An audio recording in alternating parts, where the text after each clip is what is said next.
Fred Rachani. In this interview, we chat with acclaimed Palestinian Tatreez artist Lina Barkawi, who discusses her culture, her art, and activism. Thank you so much for your time. How's everything going? It's good. It's good. Thank you for having me. I know that with everything happening right now, it's like the worst time, but I'm good. Thank you for asking. But you've been making waves on Instagram, not just for your incredible designs, but also your advocacy for Palestinians, as well as the great education you've been providing regarding Palestinian culture. In terms of Tatreez itself, the Palestinian embroidery, how was that introduced to your life? And when did you decide to say, you know what, I can make a business out of this? Yeah, absolutely. It is. I'm passionate to say the least. So you might have to stop me at some point. But yeah, so my name is Lina. I have been doing Tatreez or Palestinian specific embroidery for about, I don't know, maybe 5 years now. And the way it got introduced to me, so originally I'm half Palestinian, half Panamanian, and I grew up very much in that identity of being of mixed cultures and mixed backgrounds. And it's actually really ironic because my Panamanian mother was the one who taught me how to embroider. And so my mom's side, who are not at all related to the Middle East, they're born and raised in the country of Panama. And but I come from a long line of seamstresses in Panama. And so I actually picked up cross stitch very, very young, maybe around like 12 or 13 years old. And I hadn't really put two and two together until much, much later. So I had been practicing cross stitch, and I actually have some friends from high school who send me random photos of like small pieces that I had made for them over the years. And it's funny because I associate myself now with Tatreez and very specific type of embroidery. And I've actually been doing it for a minute. And so 5 years ago, I was in between graduating a business program and starting a new job. And my mother, my Panamanian mother, had found this class on Palestinian embroidery by Wafa Kanem, who's of Tatreez and Tea, for those who don't know her. And she had been hosting in-person workshops prior to COVID. And so my mom thought it would be a great mother-daughter experience. And then we get there and I actually know how to do it, which is so funny. And I hadn't really put two and two together that I had been able to do this beautiful art form that, and I just hadn't considered it. And so I left that class, and I got home and I just saw all the sculptures in the house. And I was like, you know what? I want to do this. I want to do this. I want to do that. And I was like, I just decided to pick it up. And so for those who don't know, what's really unique about Palestinian embroidery is that there's this whole library of motifs that holds very significant value in Palestinian culture. This is something that has been practiced by Palestinian women for centuries. And they use embroidery as a way to document their surroundings, their experiences. Prior to 1948, it was very much a form of individual expression, artistic expression. And so these women would create these incredibly beautiful items. And the most famous place or placement of Tatreez is on the national dress, which is the Thobe. And so very, very early in my like Tatreez specific journey, I knew I wanted to create a Thobe of my own. And I just kind of did it. I had no idea what I was doing. And so it was very like haphazard. And it took me 2 years. It was very painful, lots of tears and, blood, sweat and tears, all of the above. But it was really beautiful because I didn't realize it in the moment, but I was actually creating the dress that I would get married in. And that is also something that is tied to Palestinian culture. And so I find it so beautiful to be able to connect to my heritage in this way when I'm not there, when I don't speak the language fluently. Like this is when I feel, this a little bit of an imposter syndrome because I am only half, Palestinian. This was such a beautiful way to just connect so much as myself, as like Lina specifically. And I knew I wanted to share that with the world. And so that was when I decided to launch Lina's Thobe as like more of a business idea. And so my whole goal is to help Palestinians in the diaspora and in Palestine, if they are interested in creating their own creations that not only ties them to their culture, but ties them to themselves and helps them express themselves using this tool of Palestinian embroidery. So that's kind of my whole mission, I guess, in this business. But I'll pause there before I like go on and on. That's beautifully said and incredible. And yeah, you've been doing this for a while. And then obviously you've really kind of developed the skill the last several years and everything. But I got to ask you in regards to that, when you started doing the embroidery and especially taking it more seriously, you mentioned the motifs. Were there already kind of some motifs and subliminal messages in there before, or are you kind of more deliberate about that now, given everything's going on and you preserving your culture? Yeah, no. So I learned I mean, honestly, from that first class that I took with my mom in person, like Wafat had introduced me to this idea that motifs can be used to tell stories. And so after that, I started doing my own research, and there's quite a few books out there that have documented the motifs, where their origins lie, like in terms of you can literally trace a woman's village by the motif that she used on her dress. And so I was able to learn a lot about that as well. And I ended up doing my whole master's thesis on Tatreez as well. So I really delved deep into it. So when I was designing my own thobe, that was very intentional, was I wanted it to be something that meant something to me, using the meanings that had been documented by all of these women over the years. And so on my dress, it's very much a Lina's, like really, when I say Lina's thobe, like it's like literally my thobe, because all of the motifs that I chose are super intentional. So I have one that represents my curly hair. I have one that references my name. I have one that really also calls out my mom, because she's a huge part of my journey. And so I have something that's actually not Palestinian on my dress, which is an orchid that represents Panama. And so it was very much, the colors were things that I chose intentionally. And I also had this idea of my grandmother, my Panamanian grandmother, also gave me this idea of like thinking about the dress as like the earth, where like the bottom of the dress is the land, and as you get closer and closer to like my neck, you're getting higher and higher, so you're going to the sky, you're hearing, like feeling water. And so all of the placement also was very intentional, and that was mimicking the practice of Palestinian women before me. So 100% was intentional, and now it's just part of the DNA. That's pretty incredible. And I know we obviously can't self-care away out of what's going on and everything, but how has it been for you as a coping mechanism, not just the last 60 or so days, but really just in life? I mean, there's been a lot going on in this world. Absolutely. I mean, with COVID, I think it was one of the things that got me through COVID in general as well. But yeah, over the last 2 months in particular, I think a lot of us felt very stunned, and just like, it's not surprising, and yet it is, like, now it's surprising. I mean, to be perfectly honest, like the absolute atrocities that are happening now have never been done before in this fashion, and to this extent. And I find myself, I get some panic attacks every once in a while. Like I'll witness something on Instagram, and it literally gives me nightmares. And so there are moments when I have to actually very intentionally return back to the things that ground me. And what grounds me is moving my hands and moving my fingers. And what's beautiful, I think, about Palestinian embroidery in particular is it's super geometric in nature. It's super repetitive in nature.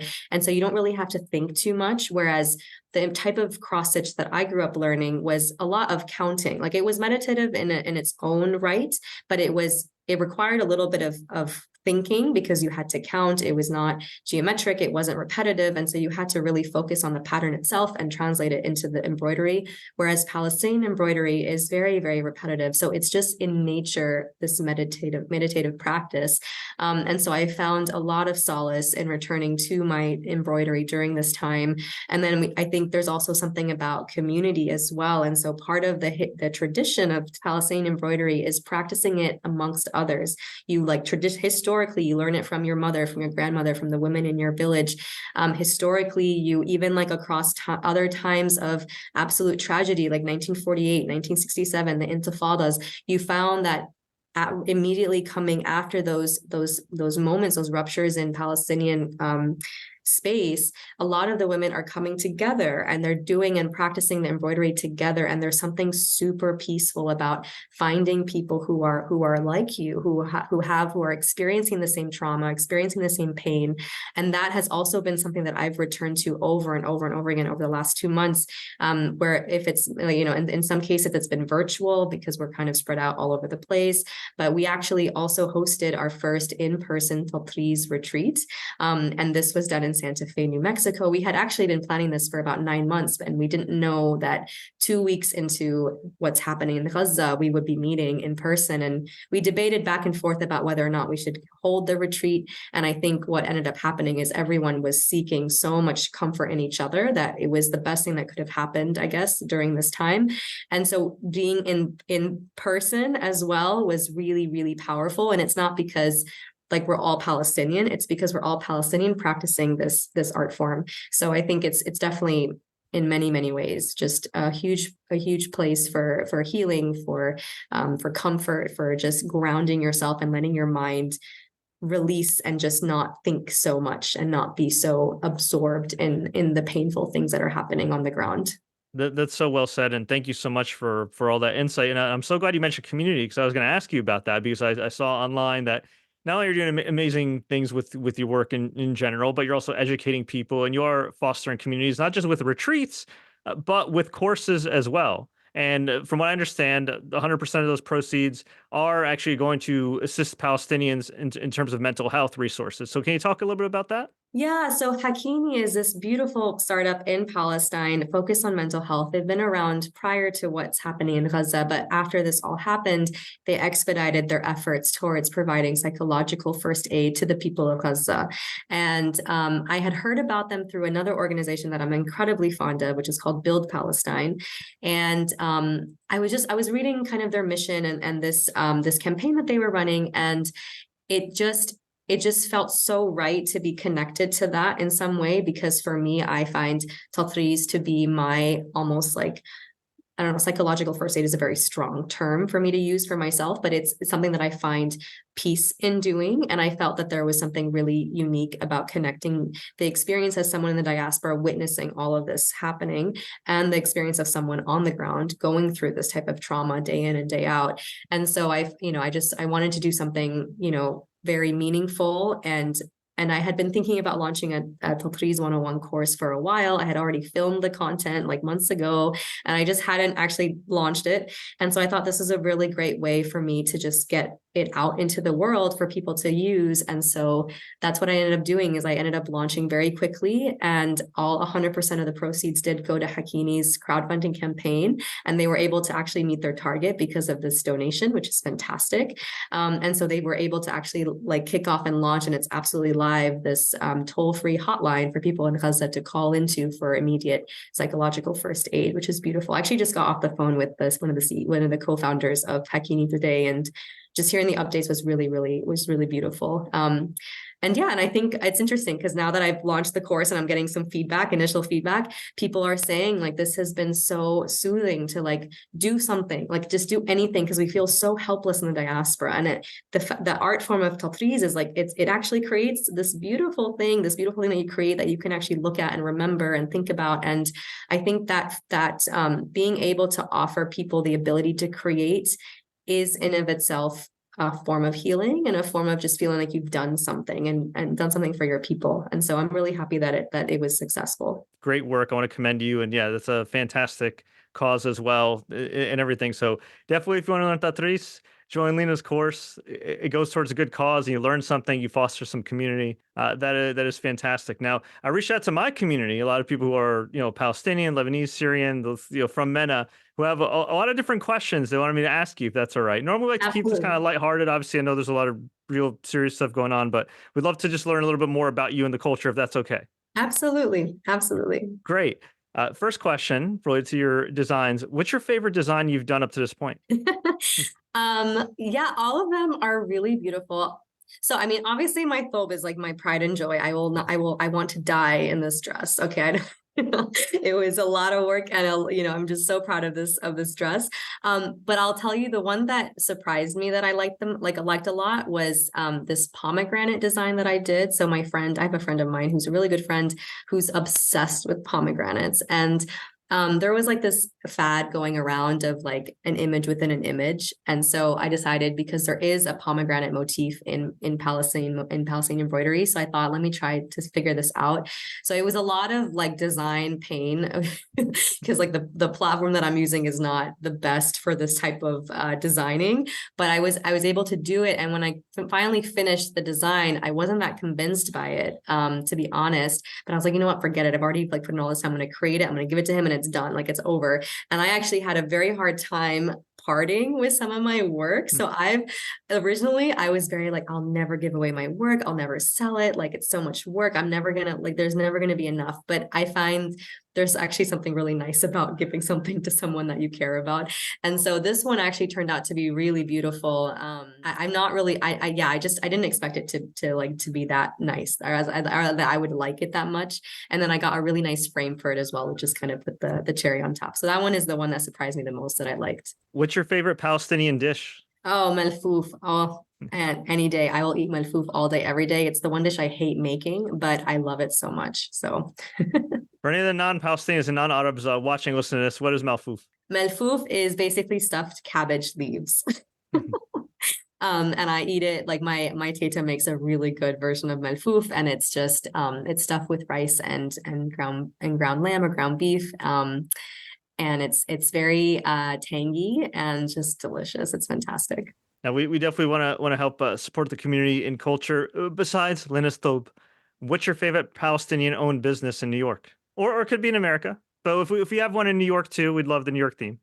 Oh, that's a good question. Palestine owned business. That's a tough one. I don't necessarily have one in New York. Although there's quite a few good restaurants in New York if people are interested. But I really like Zaindi. So Zaindi, it's Zeindee. She has an Etsy shop. She has really cool designs. And she does like stickers and just other types of merchandise. But I love her art form or artwork. It's really fantastic. I got a calendar done by her from my sister-in-law actually one Christmas. And that's how I got introduced to her stuff. So her stuff is really cool on Etsy. She's based in Seattle. And then non-US based, I am obsessed with this artist based in Germany. Her name is Palestinian Artist on Instagram. She does some really beautiful paintings. And I had a couple commissioned by her where she did two canvases, and it was like half of a woman on each canvas, and they were basically like facing, like it was the same person, but they had two versions of them, and like one was wearing a Palestinian thobe, the other one was wearing a Panamanian traditional pollera dress, and so I have those like together as well on the wall. So that she's one of my favorite artists. You talked about community. You had that successful retreat in Santa Fe. You're doing these courses and everything. But of course, a lot of talk is also about the children. Now they're affected not just in Gaza, but all the Palestinian children around the world. Would you be open to doing any kind of in-person workshops on these children, not just to help them learn to skill and preserve their history, but also help them with their trauma? Oh, absolutely. Yeah, no, absolutely. I am hosting a couple of workshops in the next couple of weeks live. And I will have an intake form actually on my website shortly. So if there are people who are interested in hosting me as someone to lead a workshop, I'm 100% interested. I haven't worked with children, so just to be super transparent, but I'm incredibly open to it. And I think as someone who learned younger, they're more than capable of picking up the practice. And so it'll be really fun to help teach them. For any non-Palestinians watching or listening to this, are there any words or vocabulary or any ways that they can be a better, I hate to use the word ally, but any ways they can be a better ally or a better supporter of the Palestinian cause? Yeah, absolutely. And I mean, I have a day job, and it's something that I struggle with, not struggle with, but it's something that I'm very conscious of and intentional at work as well. I think it's really important, especially with the current climate and the US and certain laws that have been going into effect, is to educate yourself on this idea that being anti-Zionist is not being anti-Semitic. So that's like an incredibly powerful and strong thing to learn and understand. And then I also think that there are really I'm also a big reader. So for me, I learn a lot about people's experiences through fiction. And I think there are quite a few incredible novels that can help you understand, as someone who's never been to Palestine, what it means to be an occupied people. This is something that I struggle with constantly because we use the word all the time. It's the Palestinian Palestinian territories. It's used in the UN, it's used globally, but nobody understands that being occupied as a people is it's just wild. Like, I mean, it's absolutely crazy the types of things that people are going through besides what's happening in Gaza. Like, what's happening in Gaza is so clearly wrong, but it's been wrong for a very, very long time. And so I highly encourage all of the non-Palestinians or people who are unfamiliar with the Palestinian experience to really just dive into it, explore novels if that works for you, explore movies. There are fantastic movies on Netflix that help showcase the day-to-day experience of being Palestinian in historic Palestine, and not just in the West Bank or Gaza, but as a Palestinian in 1948 Palestine. And yeah, I think there's a ton there, but the big words that I would encourage people to educate themselves on, and not just necessarily just be able to define them, but be able to understand the experience of that word, are, anti-Zionist versus anti-Semitic, occupation, apartheid, ethnic cleansing, settler colonialism. These are big words, but there's a lot that needs to be understood by them. And I think, unfortunately, the English language doesn't do a very good job at really connecting the word with the experience. Because I think if people understood the experience, they would be 100% behind the word. So anyways, I'll pause there. Yeah. I really appreciate that. That's fantastic insight in education and everything. And you mentioned too about novels. You also have an Instagram for literature where you Yeah, it's a recommend little. where you recommend a lot of great books. So I know if you recommend a lot of great books, it's hard to narrow it down into like one or two. But are Yeah. there a couple that anybody should check out right this second? Minor Detail is fantastic. Minor Detail is a newer novel. It was just translated a couple years ago. It's fantastic. I'm also reading, I haven't finished it, but I am also reading The Time of White Horses, and I'm very much enjoying this novel. It's a bit bigger, but it's really quite great. And then if you feel like, if you're up for a challenge, Gate of the Sun is fantastic, but it is tough. I mean, it took me a couple months, and a couple months of like really focused reading, but it's absolutely crazy how much it covers. Like the breadth of this book is fantastic.